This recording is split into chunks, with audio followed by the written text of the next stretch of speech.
Morning sickness can be exceedingly draining, the doctor said sympathetically. Eat slowly. A few crackers can work wonders.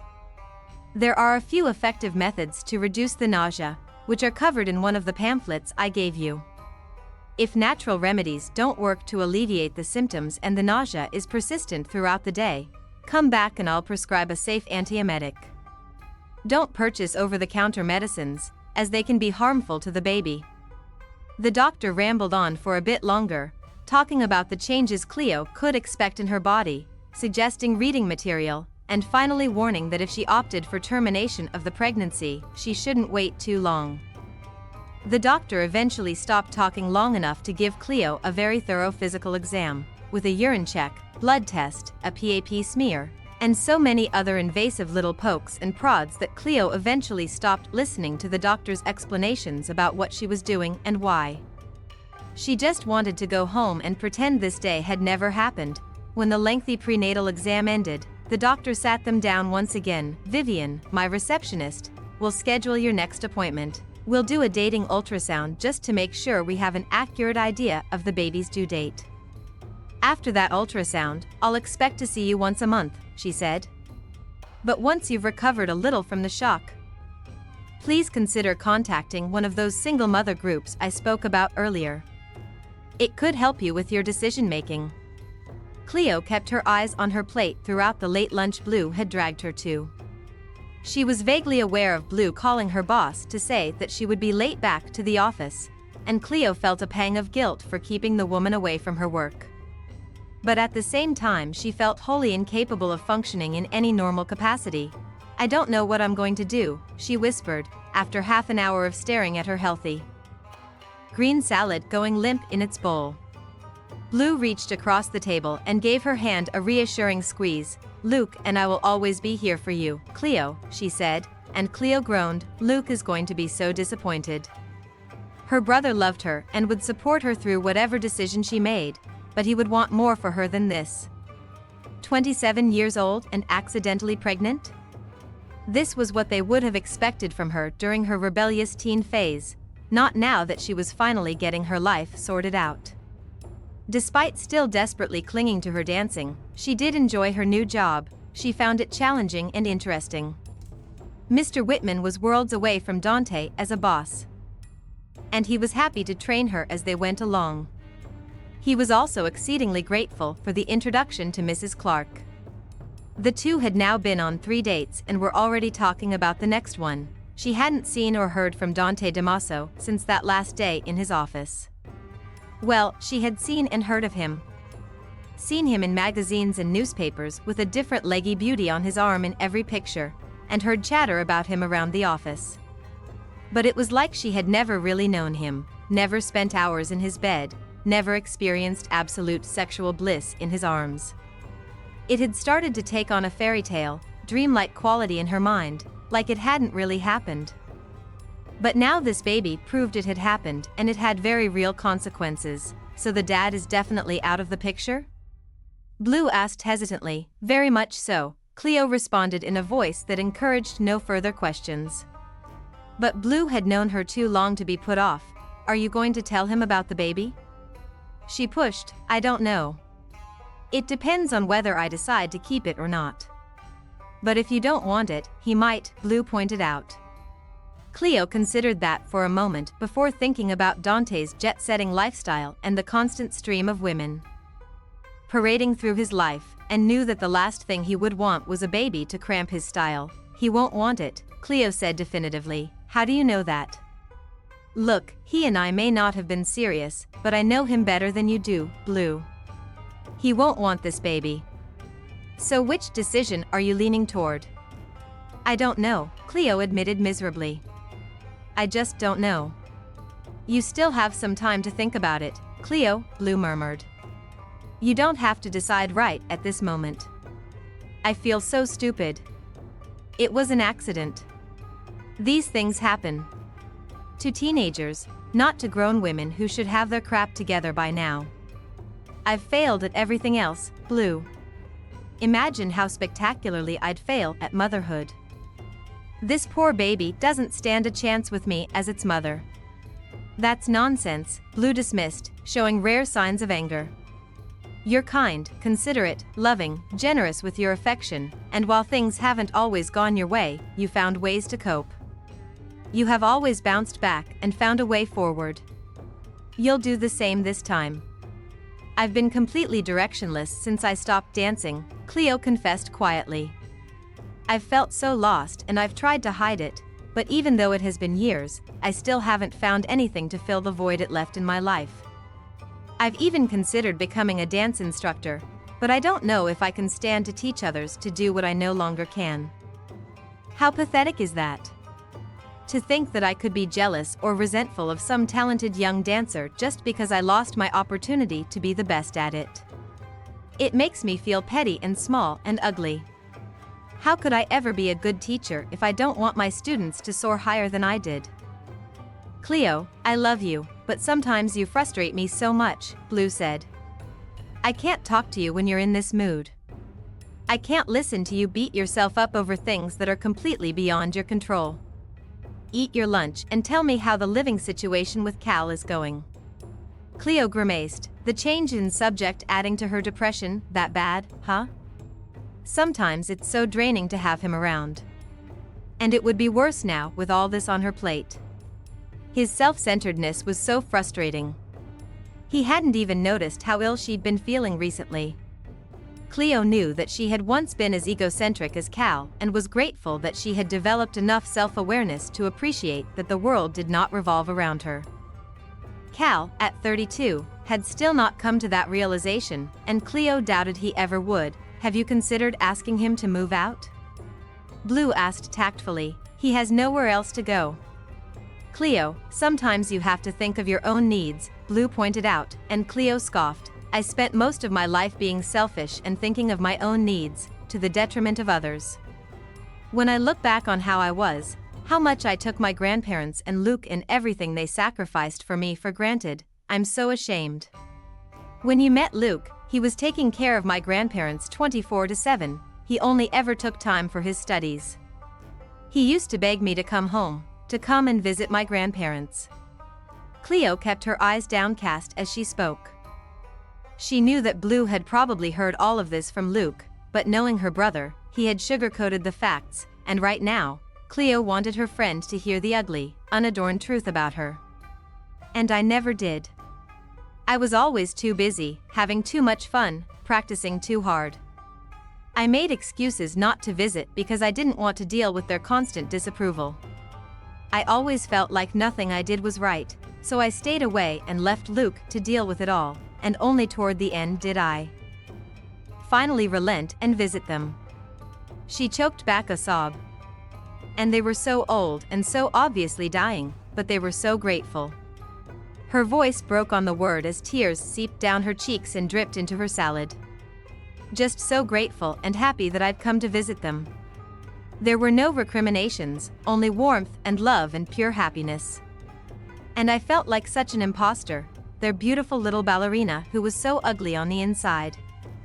All those years I spent resenting them when all they ever wanted was my happiness. I can't go back to being that awful person. Cal did a lot for me after my accident, and I won't turn my back on him when he needs me. Blue reached out to squeeze Cleo's hands. They were silent for a while, Blue patiently waiting for Cleo to gather herself before changing the subject to her and Luke's upcoming anniversary, and about the dress she was thinking of buying. It was a welcome change in topic, but it didn't take Cleo's mind completely off her problems. After Cleo returned home, she went into her bedroom, pushed the pile of clothing off the bed, and curled up in the center of it, trying to make herself as small as possible. She placed her palm over the flat expanse of her abdomen and gently applied pressure, trying to feel this tiny presence, which had made such a huge impact on her life. She felt nothing, and it was hard to imagine anything in there. Yet it was there. It existed, at nearly 8 weeks, according to the literature Dr. Klein had given her. It was smaller than a kidney bean but was developing tiny little webbed fingers and toes and eyelids. It was alive and moving even if she couldn't feel it. She lifted her hands to her face and found it wet with tears. Her baby was alive and it needed her. It depended on her for food, for oxygen, for its very existence, and she couldn't make the decision to snuff out that tiny life, and just like that, terminating the pregnancy was no longer an option. If she were younger, who knows what her decision would have been. But she was 27 and, despite all her dreams to the contrary, realistically speaking, she didn't have a dance career to think of anymore, and she was no longer the same selfish Cleo she had been years ago. She still didn't know if she would keep it or put it up for adoption, but now that the immediate decision of having or terminating had been taken care of, the pressure of making any other urgent decisions had been relieved a bit. She had time to figure that out. She still didn't think she would make a good mother, but there were so many other women out there who would die for the opportunity to have a baby to love and take care of. Cleo fell asleep clinging to that positive thought. When she woke up a couple of hours later, it was early evening, and the light was starting to go. Cleo immediately called Blue and told her that she planned to have the baby.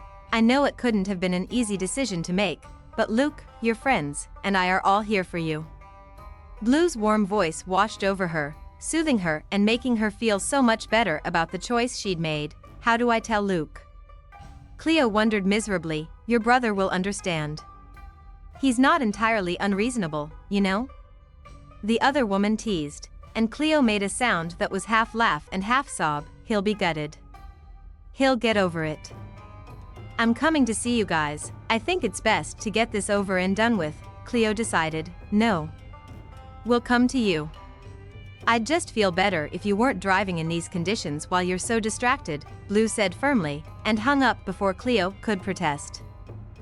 She got up from bed slowly, alarmed when her head spun and her stomach roiled in protest at the movement. Morning sickness, my butt, she muttered beneath her breath. The term was a complete misnomer. She sat quietly and breathed deeply to try and regain her equilibrium. When she felt steadier, she made her way to the door and peeked into the living room. Cal was sitting on the couch, making out with some guy Cleo had never seen before. They didn't even notice when Cleo stepped into the room and only leisurely ended their kiss when she cleared her throat pointedly. Hi, hon, Cal greeted cheerfully. This is the guy I told you about. Greg. Oh, Greg, yes. Cal never stops talking about you. She lied. Greg, a good-looking guy about 10 years Cal's junior, smiled sweetly. He had stars in his eyes as he looked at Cal. Poor kid. Cleo turned toward the kitchen and was gratified to note that Cal had tidied up a bit while she was asleep, probably in anticipation of Greg's visit. Cal left Greg on the couch and joined Cleo in the kitchen. Hey, hon, I hope you don't mind us chilling here for the evening, he said casually, clearly not really concerned with Cleo's response. But Greg still lives at home, so we couldn't hook up there. He lives at home? How old is he? She looked at Greg again and reevaluated her initial assessment of his age. 19? 20? Something like that. Cal waved a dismissive hand. Isn't he adorable, though? Cal, he's a baby, Cleo hissed impatiently. She was getting a little fed up with her friends' casual hookups. When are you going to stop messing around with these little toy boys and find a decent, age-appropriate guy? Age-appropriate guys aren't fun and lack stamina, he whispered smugly. What Greg lacks in experience, he makes up for in enthusiasm. Look, you and young Greg are going to have to go someplace else tonight. I'm expecting guests, she said, and Cal's eyebrows rose. Guests? Luke and Blue are coming, she explained, and Cal rolled his eyes. They're hardly guests. They won't mind if Greg and I are hanging around. Cal, I have something really important to discuss with Luke. I just need a bit of privacy. Since when do you have secrets from me? He teased. Cleo's patience just snapped. Since now, okay? Cal took a step back and his face froze over. No need to lash out, he said icily. Keep your precious secrets. Greg, babe, we're going out. We're not welcome here. The passive-aggressive comment was so typical of him. Cal, she said miserably, and he held up a hand, still not looking at her. It's okay, Cleo. This is your flat, and you have every right to want it to yourself sometimes. I'm sure Greg and I will find someplace to go in this weather. Right, babe? Greg's pretty blue eyes were wide and confused, but he nodded. It's just for a couple of hours, she explained. I'll text you when they leave. Whatever. He shrugged, grabbing his coat. She tried her best to shove aside the guilt as he and the hapless young Greg left. She really didn't need Cal's drama right now, but that's how he always was, and she continually made excuses for him. Who's the father? Luke asked. He had been grim and silent when Cleo told him about her pregnancy and had remained that way for nearly 5 minutes after she had stuttered to a halt. She had never seen her normally amicable brother so quiet and unreadable before. Blue had filled the silence with slightly nervous chatter about the weather and the new leaks they'd discovered in the roof, all the while darting uncertain glances at Luke like he was a ticking time bomb about to go off. And now, when he finally spoke, his voice was cold enough to freeze the air around him. His identity is unimportant, Cleo said, trying to keep her voice from wobbling. You do know who the father is, right? The question was designed to wound, and Cleo felt the impact of it like a blow to her sternum. She gasped and folded in on herself defensively. Lucius Knight. Blue barked, angrier than Cleo had ever seen her before. You should be ashamed of yourself. To his credit, Luke looked immediately contrite. I'm sorry, Cleo, that was unfair of me, he mumbled. I'm just angry and frustrated.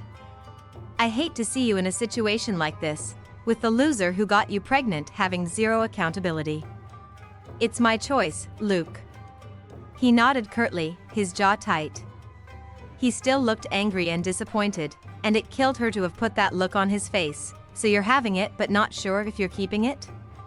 He said after a long pause, during which he'd done nothing but stare at her intently and stroke his thumbs restlessly across the back of her hands.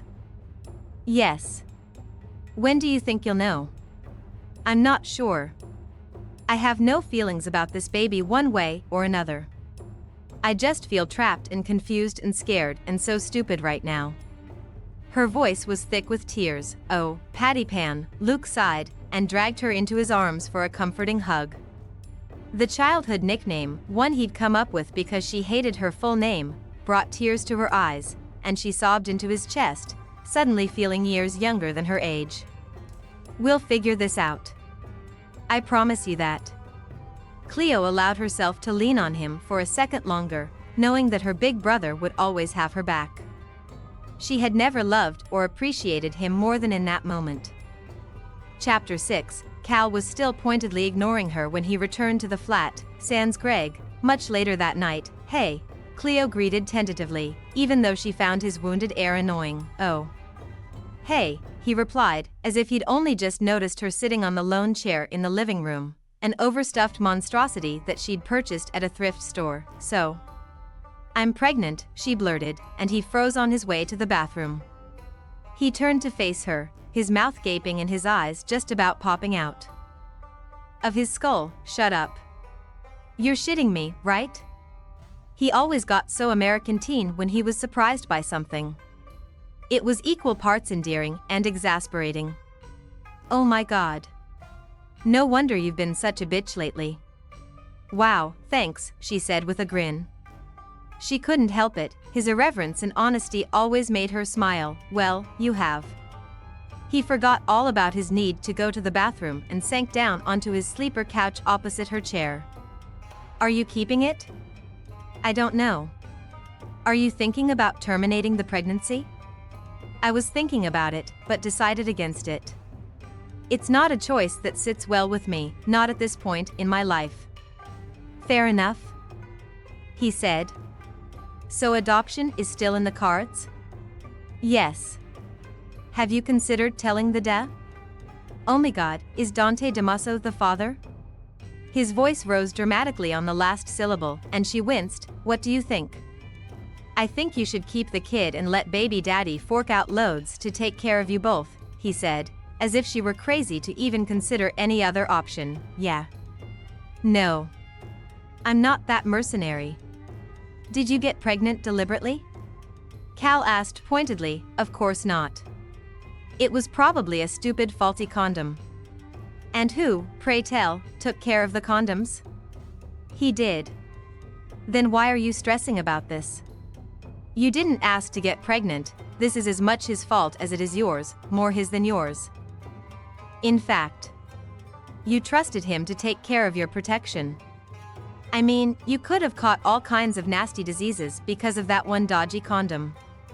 Cal would be the one to think of gritty realities like that.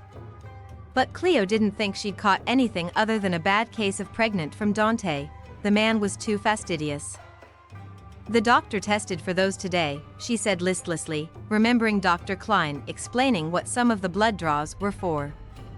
She wasn't particularly concerned that they would find anything untoward. So, you're going to be like those impractical chicks in the romance novels, all super strong and independent. I don't need no stinking man and his stinking money to take care of me and my stinking baby? Cal asked after a while. And while their men are rolling in dough, they're living in poverty, because they're good girls and taking his money would seem greedy, right? Cleo didn't respond. When Cal was off on a tangent, it was best to let it run its course, because that's just plain bollocks. The guy was there when this kid was made, he should damned well own up to that and help you out. I don't even know if I'm keeping the baby, Cleo said weakly. Just don't be a fool, Cleo. False pride never helped anybody. Look, I only learned about this pregnancy today, Cal, she said, exhausted. I need time to think about some things.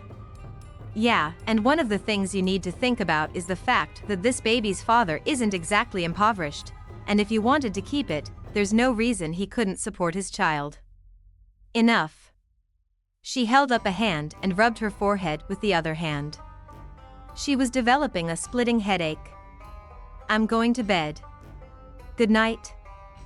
For the next couple of weeks, Cleo felt like someone who was swimming in ether. She couldn't get her head together. She felt like she was living in a weird otherworld where nothing made sense, up was down, left was right, and she was carrying Dante Damaso's baby. She kept expecting to wake up and heave a huge sigh of relief because of the outrageous dream she'd had, but that never happened. Every day she faced the same crazy reality. Worse, her pregnancy made itself felt in all the nastiest ways: constant morning sickness, a severe lack of energy, lack of sleep, bloating, tender, swollen breasts, just about every symptom she'd read about, she had. It was crazy, annoying, and more than a little unbearable. Every Sunday night she picked up her second-hand copy of a handy week-to-week pregnancy guide she'd bought at a bargain bookshop and read up on what she could expect over the next week.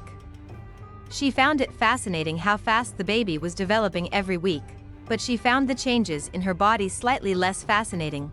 Cal was still pressuring her to tell Dante, while Blue and Luke's stoic refusal to ask about her decision had the opposite intended effect. She felt more pressured by their unwavering, silent support. She put all of that out of her mind and focused on her book, wanting to see where the baby was this week. The most exciting news was that it should now have perfect little fingers with fingernails starting to grow in. Her hand rubbed her flat abdomen in wonder as she pictured those tiny fingers with their soft, brand new little fingernails. If it was a girl, someday, years from now, she might take an interest in manicures and want pretty painted nails. If it was a boy, he might like working with his hands and getting dirt under those nails. Or maybe vice versa. Who knew?